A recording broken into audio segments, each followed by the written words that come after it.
Hey everyone, it's your girl Emily Curl, and we have a very special guest joining us today. From the big screen to the theater stage and now creating more of his own original music, let's welcome in actor, singer, and songwriter Juan Pablo Di Pace. Juan Pablo, how are you? I'm good, Emily. How are you doing? I'm good. Thanks for being here and Happy New Year.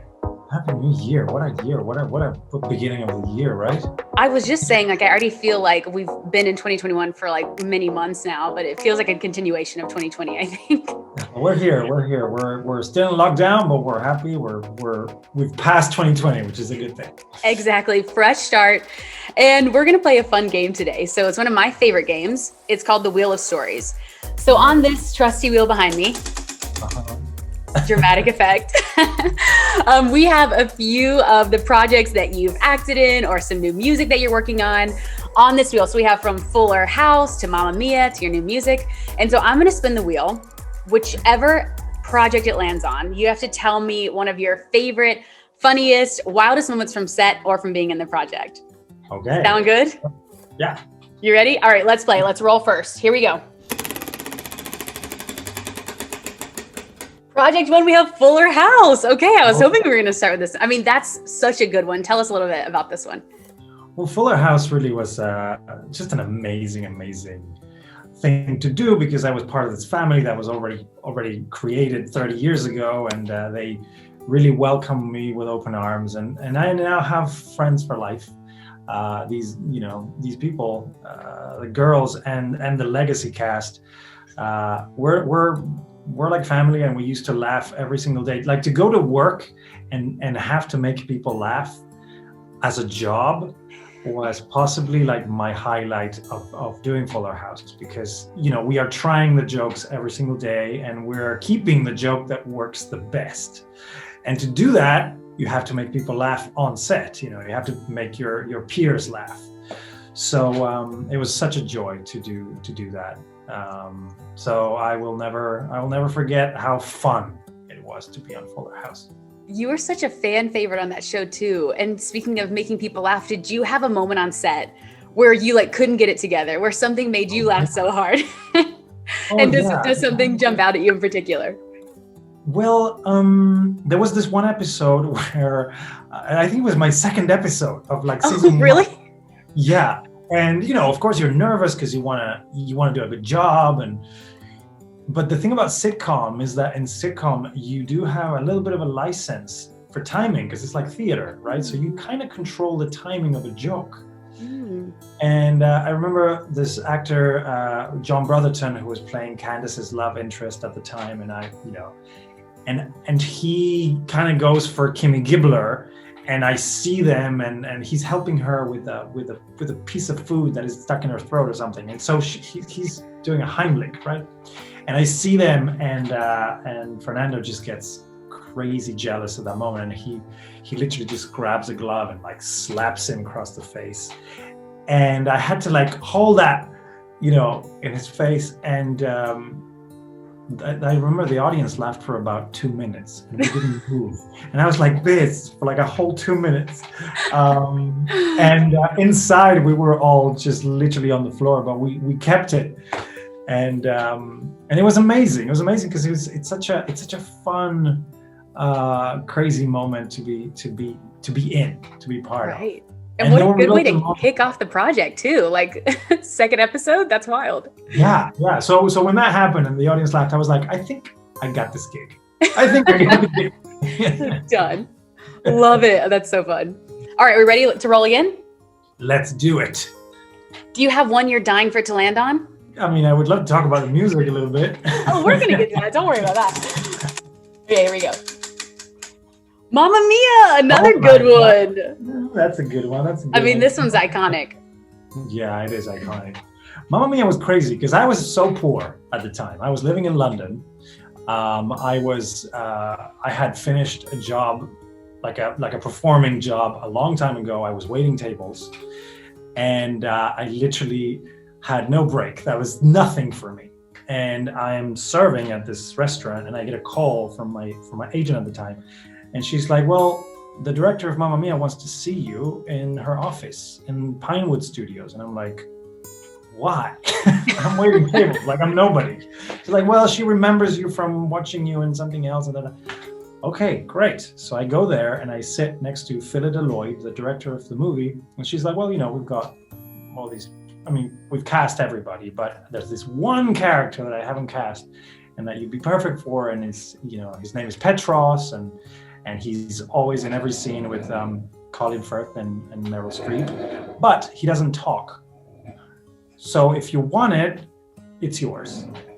And I was like, let me think about it. Yeah, let me ponder that real quick. Let me just, And of course I said yes. And literally when I said yes, she's like, okay, just go downstairs, try your clothes, go to rehearse.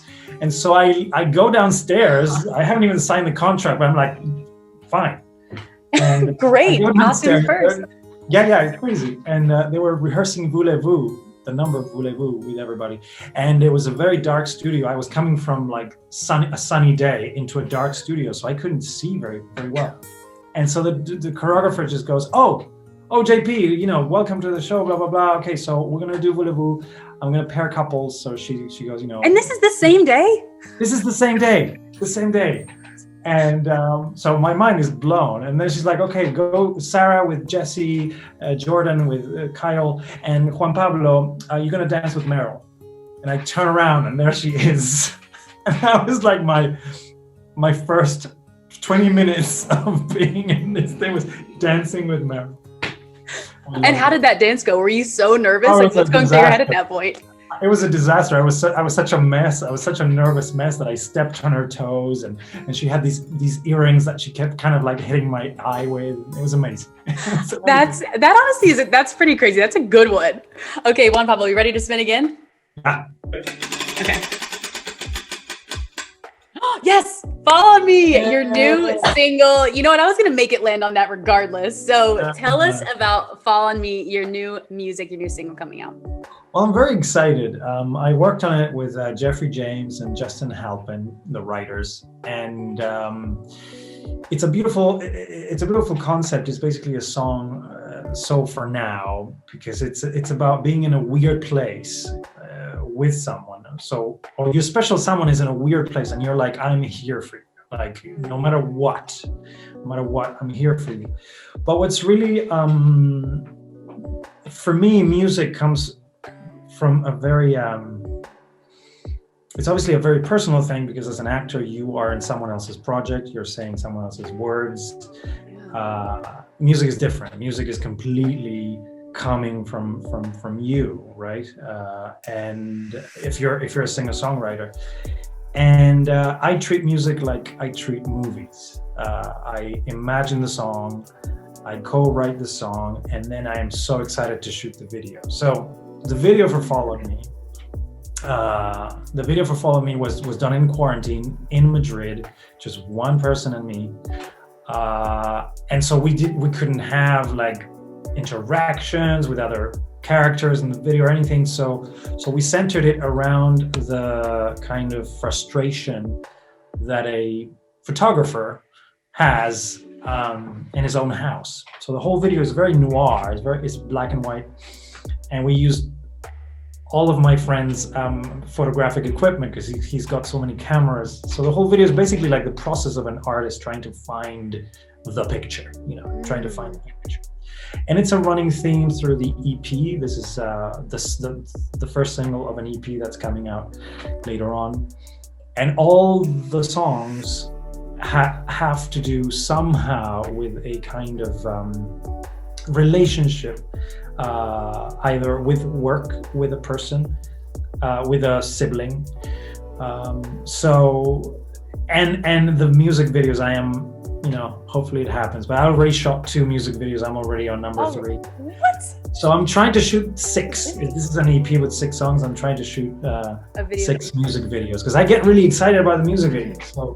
So Follow Me is a first. Check out Jeffrey James because he's also a singer-songwriter who wrote the song, and I'm very proud of it because it's got a lot of elements that I love, like strings. I had real cellos, real violins into the arrangement. Kyle Mann, my producer for the EP, produced the song, arranged the song. So I'm very excited about it. It's in the works for like 2 years. So finally it's coming out. It's out. And now, I mean, the video is beautiful. And so it's so interesting to hear you say that it was, you said just 2 people on set, you and the photographer or videographer, which is insane to me. And I think one thing about quarantine is how adaptable and creative people have become. So for you shooting these next videos, looking ahead, has seeing the way that one turned out with such a small crew, you know, minimal people, changed the way that you're going to do the rest of them? Has it sort of changed your creative process for that?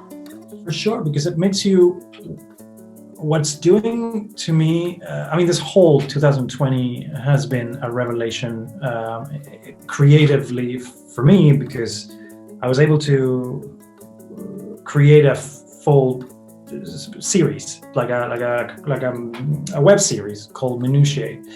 And I was shooting it with, like we're doing right now, with Zoom and other actors. That was it. And I know that many people did it, but mine was funny. And but it gave me the pressure to have to write every week, have to direct it and edit it and put it out on the YouTube channel. And so it reestablished the connection that we have as artists to our work. We don't need the big crew and the super production and to be creative. We really don't. So the second video that I just shot, it was a similar situation. I was able to use more people, which is exciting to see people. That's so true. I can't wait to go on a set again, like just for the fun of it. You know, you forget. I know, we tested everybody. Everybody was wearing masks, you know, but again, it was a very small concept. And so now I'm like, well, if I can do that video and that video, then I can do 5. Yeah. So that's cool. That's a cool thought, that we are able to. We don't realize how much you can do with very little. I mean, I feel like it stripped it back to its basics. And I feel like for me, when I started 2021, I am a big goals person and resolutions person. First off, did you make New Year's resolutions? And do you have one specifically as a creative that you're leaning into for this new year? Yes. Well, I just finished writing a screenplay. And so my resolution is to make this movie that I wrote. Because now that I'm releasing my EP, it's got a date, it's coming out. I know that that's happening. I'm probably going to do a live, virtual live show of the EP. So I know that that's happening. But the movie is, you know, it's part of my bucket list of things that I want to do in my life. You know how they say, write a book, plant a tree, have a family. You know, for me, it's like make a movie, like write it and direct it. So that's my resolution. So fingers crossed for that. Oh, well, I'm excited to see that. Juan Pablo, congratulations. Your new EP is out now. And for everyone watching, make sure to stream Fall on Me, his new single on iHeartRadio. And we will see you next time. Happy New Year. Happy 2021. Thank you. Same to you. Hey guys, thanks so much for watching. Did you like that video? You can check out more over here. And don't forget to subscribe to iHeart right here. And if you're already a longtime fan, make sure you ring the bell down below so you don't miss a single video. Bye guys.